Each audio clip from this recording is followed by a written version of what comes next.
శ్రీమాత్రే నమః. ఇప్పుడు గ్రహస్థితి రీత్యా మీ రాశి వారికి కనుక చూసుకున్నట్లయితే ఇక్కడ మీకు ఏంటంటే మీనంలో శని, కుంభంలో రాహువు, అదేవిధంగా వృశ్చిక రాశిలో ఉండేటువంటి గ్రహాల్లో ముఖ్యంగా ఇప్పుడు రవి, కుజులేమో ధనస్సులోకి వచ్చేస్తున్నారు మనకి ఈ పక్ష ఫలితాల్లో 16వ తేదీ నుంచి. అలా ఆల్రెడీ కుజుడు 7వ తేదీకే వచ్చేసాడు, కాకపోతే 16వ తేదీ నుంచి రవి కూడా వచ్చి మారుతున్నాడు అక్కడ. మరియు శుక్ర బుధులు కనుక చూసుకుంటే శుక్రుడు 20వ తేదీకి మారుతున్నాడు, అదేవిధంగా బుధుడు 29వ తేదీకి మారుతున్నాడు. ఇక కేతువు సింహరాశిలో ఉన్నాడు. అయితే మీ యొక్క రాశి వారికి ఈ యొక్క గ్రహస్థితి రీత్యా ఎటువంటి విషయాల్లో మీకు బాగా కలిసి వస్తుంది గుర్తుపెట్టుకోండి. ఏ ఏ విషయాల పట్ల మీరు జాగ్రత్త వహించాలి. ఇక్కడ ఒకటే జన్మజాతకంలో ఇలా ఉంది అంటే ఈ జాగ్రత్తలు వహిస్తే సరిపోతుంది అనేటువంటి అంశాలు. మరియు ఏ దేవత ఆరాధన చేస్తే మీకు బాగుంటుంది, చిన్న నామస్మరణ సరిపోతుంది అనేటువంటి విషయాలు చెప్తుంది నేనైనప్పటికీ కూడా చెప్పిస్తుంది సాక్షాత్ లలిత అమ్మవారిగా భావిస్తూ ఒక్కొక్కటిగా తెలుసుకుందాం. ధనస్సు వారికి కనుక గమనించుకున్నట్లయితే ధనులగ్నము, ధనస్సు రాశి వీళ్ళకి కనుక చూసుకున్నట్లయితే ముఖ్యంగా మీకు లగ్నంలో ఎప్పుడైతే కుజ రవులు ఉంటున్నారో కాస్త వేడి పుట్టించేటువంటి స్వభావము, కాస్త స్ట్రెస్ ఎక్కువగా ఉండడం, హీట్ ఎక్కువగా ఉండడం, కాస్త జ్వరాలు ఎక్కువగా ఉండేటువంటి వారు కాస్త జాగ్రత్తగా ఉండాలి. బీపీ లెవెల్స్ ఎక్కువగా ఉండేటువంటి వారు కూడా కాస్త జాగ్రత్త వహిస్తూ ఉండాలి. అయితే అర్ధాష్టమ శని కూడా నడుస్తుంది కాబట్టి మీరు ఏదైనా ఒక మాట మాట్లాడేటప్పుడు, ఏదైనా ఒక పని చేసేటప్పుడు అనవసరంగా మీ శీలమునకు ఇబ్బంది ఇస్తుంది అనుకున్నప్పుడు కాస్త జాగ్రత్తగా ఉండండి. మరియు మీరు ఏదైతే ప్రయత్నం చేస్తారో చేసేటువంటి ప్రయత్నం ఏదైతే ఉందో మీకు సక్సెస్ అవ్వాలంటే దుర్గా అష్టోత్తరం చదువుకోండి. అదేవిధంగా కాస్త భూముల మీద మీరు మనీ పెట్టేటువంటి విషయంలో కొంత జాగ్రత్తగా ఉండండి. కాకపోతే 12వ స్థానంలో శుక్రబుధులు ఉన్నారు కాబట్టి 20వ తేదీ నుంచి ఒక 29వ తేదీ అంటే దాదాపుగా ఈ పక్షంలో కొంత ఇన్వెస్ట్మెంట్స్ విషయంలో బాగానే ఉందని చెప్పుకోవాలి, అంత భయపడాల్సిన పని లేదు. కాకపోతే ఓవర్ ఇన్వెస్ట్మెంట్ చేసి కొంత అయ్యో దీని మీద అనవసరంగా డబ్బులు పెట్టేసి కొంత స్ట్రెస్ అవుతున్నాను అనేటువంటిది మాత్రం కొంత మీరు ఎదుర్కొంటూ ఉంటారు. ఉపాసనా మార్గంలో ఉండేటువంటి వారికి, అందులో ముఖ్యంగా ఉగ్రదేవత ఉపాసన చేసేటువంటి వారికి చాలా చక్కటి ఫలితాలు ఉంటాయి. మరియు అదేవిధంగా గతంలో ఏర్పడినటువంటి కొన్ని మిస్అండర్స్టాండింగ్స్, స్ట్రెస్లు అవి కొంతవరకు క్లియర్ అవ్వడం జరుగుతూ ఉంటుంది.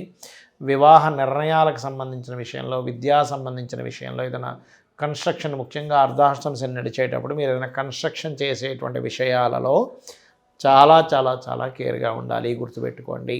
అదేవిధంగా గమనించుకున్నట్లయితే ఈ దశమాధిపతి ఎప్పుడైతే వ్యయ స్థానంలో ఉన్నాడో ఉద్యోగ సంబంధించినటువంటి విషయంలో లోకల్గా కాకుండా వేరే రాష్ట్రానికి వెళ్ళడం కానీ, ఇంకా వీలైతే వేరే దేశానికి వెళ్ళేటువంటి అవకాశాలు కనుక మీకు వస్తున్నట్లయితే మీకు అవకాశాలను సద్వినియోగపరచుకోండి. అదేవిధంగా మీ సిబ్లింగ్ వరుస వాళ్ళు, మీకు తెలిసిన పరిచయస్తులు ఎవరైనా విదేశాల్లో ఉన్నట్లయితే వాళ్ళ యొక్క సహాయ సహకారాలు కూడా మీకు లభిస్తాయి.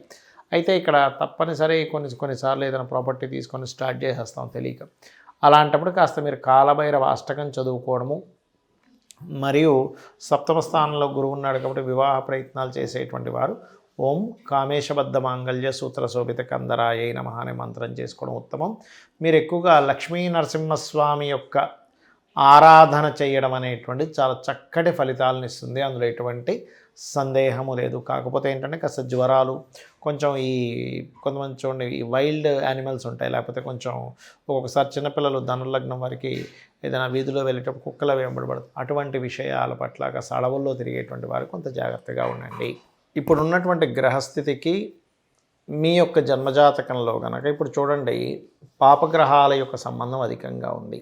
అయితే మీ జన్మజాతకంలో ఏ భావం బలంగా ఉందో ఆ భావానికి ఎటువంటి ఇబ్బంది ఉండదు. అంటే ఎలా తెలుసుకోవాలి అంటే ఒక పర్సనల్ చార్ట్ చూసినప్పుడు లగ్నం కనుక మంచి శక్తివంతంగా బాగుంది అంటే ఎట్టి పరిస్థితుల్లో మీకు ఇబ్బంది రాదు అని అర్థం చేసుకోవాలి. అంటే ఏమిటి, లగ్న బలము అంటారు.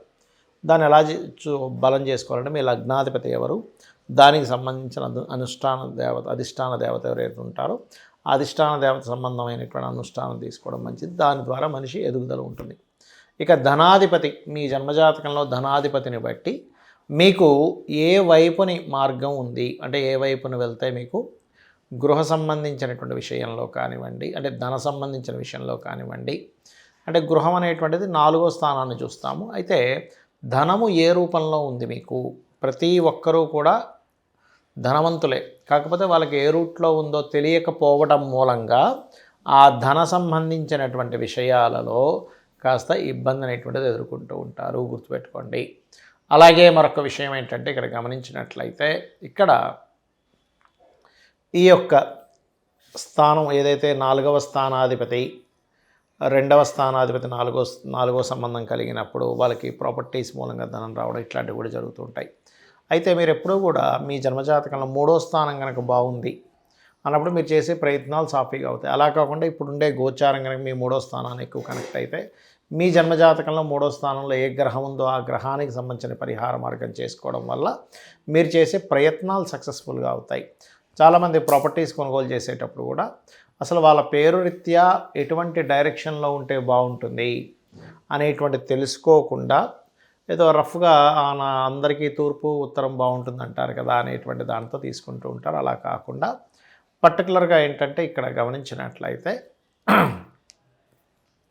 ఈ గ్రహాల యొక్క స్థితిగతుల్ని గమనిస్తూ మీ పర్టికులర్గా మీ యొక్క తూర్పు దక్షిణము పడమర ఉత్తర వాటిల్లో ఉండేటువంటి స్థానాలను బట్టి ఇక్కడ ఏంటంటే జన్మజాతకంలో ఎటువంటి గ్రహస్థితి కలగనుంది అంటే ఎటువంటి గ్రహస్థితి కలిగి ఉంది, తద్వారా మీరు ఏ డైరెక్షన్లో తీసుకుంటే బాగుంటుంది అనేటువంటిది ఉంటుంది.